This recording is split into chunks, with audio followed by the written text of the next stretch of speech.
ওখানে কে? কাপড় বদলাচ্ছি, ভেতরে আসবেন না। তার মানে বুয়া কাপড় চেঞ্জ করছে, এটাই তো আমার জন্য মোক্ষম সুযোগ। আচ্ছা আমি ভেতরে আসি, তুমি আমার সামনে কাপড়টা চেঞ্জ করো। আপনার বউ ভেতরে ঘুমাচ্ছে, তাই কথা বলতে পারছি না। আরে আমার বউ ঘুমাচ্ছে? আরে এটাই তো ভালো হয়েছে, এটাই তো একটা সুযোগ। আরে আমি ভেতরে আসি, তুমি আমার সামনে কাপড় চেঞ্জ করো। তুমি আর আমি যা করব কেউ দেখবেও না, বুঝবেও না, দুজনে মিলেই মজা মাস্তি করব। আমি আসছি, আমি আসছি, দাঁড়ান। শিট, এটা কোনো কথা হলো? আমি আসতে চাইলাম আর তুমি বলছো আমি আসছি। ভালো লাগে না এসব। রাসেল তুই কোথায়?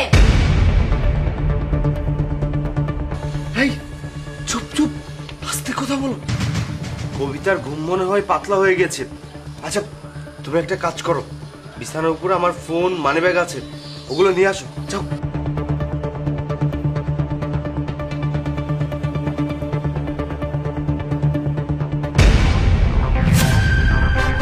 শোন, আমি অফিসে যাচ্ছি, অফিস থেকে বাসায় আসার পরে যেন তোকে আমি আরো পরিপাটি দেখি। আর হ্যাঁ, ভুলেও যদি এই কথাগুলো তোর ম্যাডাম জানে না, তাহলে তোর ঘাড় ধাক্কা দিয়ে এই বাসা থেকে বের করে দেবো, কথাটা মনে রাখিস।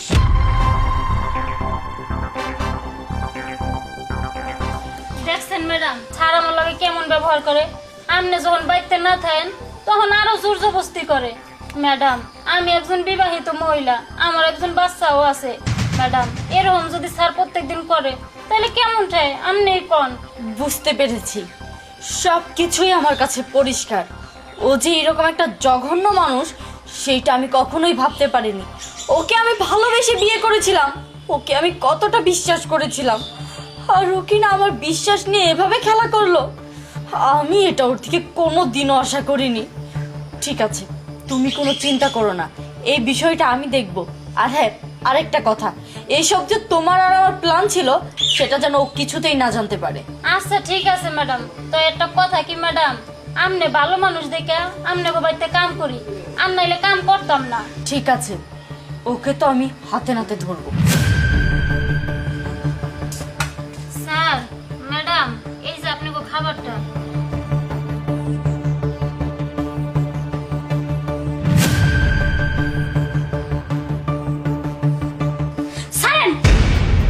অনেক হয়েছে। এই 2 টাকার চাকর হয়ে তুই এত চিৎকার চেঁচামেচি কেন করছিস? দেখেন স্যার, আপনি অনেকক্ষণ যাবত আমার সাথে খারাপ আচরণ করতেছেন, কিন্তু আপনি একটা জিনিস বোঝার চেষ্টা করেন না কেন? আমার বিয়ে হয়েছে, সংসার আছে, সন্তান আছে, আপনি তাও আমার লগে কেন এরকম করেন? হাই হাই কবিতা, তুমি এসব কি বুয়া রেখেছো? দেখো না কতটা ভয়ঙ্কর শয়তান। তোমাকে আগেই বলেছিলাম ওকে মাথায় তুলো না। দেখো এখন মাথায় উঠে নাচছে, তোমার স্বামীর নামে কেমন মিথ্যা অপবাদ দিচ্ছে। চুপ, আর একটি মিথ্যে কথাও তুমি বলবে না। তুমি কি ভেবেছো তুমি দিনের পর দিন অন্যায় কাজ করে যাবে আর সেটা আমি বুঝতে পারবো না? তুমি আমাকে যা খুশি তাই বলবে আর আমি সেটাই বিশ্বাস করব? তুমি আমাকে রেখে একটা কাজের মেয়ের সাথে শেষ পর্যন্ত ছি! ও এই বাড়িতে কাজ করে, ও আমাদের সবার সেবা যত্ন করে, আর তুমি দিনের পর দিন এই মেয়েটার সাথে অত্যাচার করছো। নিজের পার্সোনাল খাইশ মেটানোর জন্য এই মেয়েটার পেছনে একদম উঠে পড়ে লেগেছো। কেন করছো তুমি এসব? আরে তোমাকে তো এখন আমার স্বামী ভাবতেই ঘৃণা লাগছে। তোমার মতো একটা মানুষকে আমি ভালোবেসে বিয়ে করেছিলাম, তোমাকে আমি এত বিশ্বাস করেছিলাম, আর তুমি কিনা শেষ পর্যন্ত ছি! আরে এখন তো দেখা যাচ্ছে এই বাড়িতে কোনো মেয়ে মানুষই সেভ না, কারণ তুমি তাদেরকে শান্তি মতো থাকতে দিবে না, তাদের দিকে কোন নজর দিবে? আজকে এই কাজের মেয়ের দিকে দিয়েছো, কালকে তুমি আমার বোনের দিকে দিবে, পরশু রাস্তার একটা মেয়েকে দিবে। এভাবে কি চলবে বলো? কবিতা, তুমি সামান্য একজন বুয়ার কথা বিশ্বাস করছো, আমার কথা বিশ্বাস করছো না? সামান্য একজন বুয়ার কথা শুনে তুমি আমার গায়ে হাত তুললে, তোমার স্বামীর গায়ে হাত তুললে। তুমি জানো এটা কত বড় একটা শয়তান। ও আমাকে অপমান করার জন্য এইসব মিথ্যা কথা বলেছে, বানোয়াট কথা বলেছে। কবিতা, তুমি ওর কথা বিশ্বাস করো না প্লিজ, তুমি আমাকে বিশ্বাস করো, তোমার স্বামীকে বিশ্বাস করো। না, আমি তোমাকে আর এক চুল পরিমাণ বিশ্বাস করব না। তোমাকে বিশ্বাস করে আমি কি পেয়েছি? শুধু প্রতারণাই পেয়েছি। তুমি আমার বিশ্বাসের মর্যাদা রাখুনি। তোমার মতো মানুষকে আর যাই হোক বিশ্বাস করা যায় না। এতদিন আমি কি ভাবতাম জানো? আমার স্বামী একজন সলিড, সে শুধু আমাকেই ভালোবাসে, সে এক নারীতে আসক্ত। এখন তো দেখছি না, তার হাজার নারীর দরকার, হাজার নারীর গ্রাম তার দরকার, হাজার নারীর স্পর্শ তার দরকার। এইরকম একটা মানুষের সাথে আর যাই হোক সংসার করা যায় না।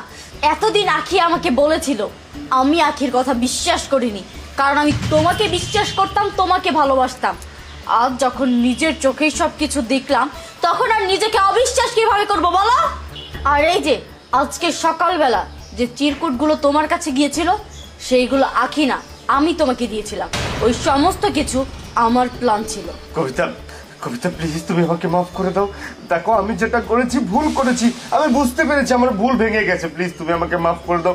এই আখি, এই দেখ, তোর কাছে আমি ক্ষমা চাচ্ছি। প্লিজ তুই তুই তোর ম্যাডামকে একটু বোঝা। দেখ আমি যা করেছি ভুল করেছি, তুই আমাকে ক্ষমা করে দে। তোর ম্যাডামকে একটু বোঝা। তোর মাফ করব তোমাকে? তোমার মতো একটা জঘন্য মানুষকে আমি কোনোদিনও মাফ করব না। তুমি এক্ষুনি এই বাড়ি থেকে বের হয়ে চলে যাবে। তুমি কি ভুলে গিয়েছো তুমি কার বাড়িতে দাঁড়িয়ে নোংরামি করছো? যাও, বের হয়ে যাও। আমি বাড়ি থেকে বের হয়ে যাব? কবিতা, আমি বাড়ি থেকে বের হয়ে গেলে কোথায় যাবে বলো? প্লিজ তুমি এমনটা করো না। তুমি আমাকে একটা বার সুযোগ দাও, আমাকে মাফ করে দাও। আমি তোমাকে কথা দিচ্ছি, আমি আর জীবনেও এমনটা করবো না।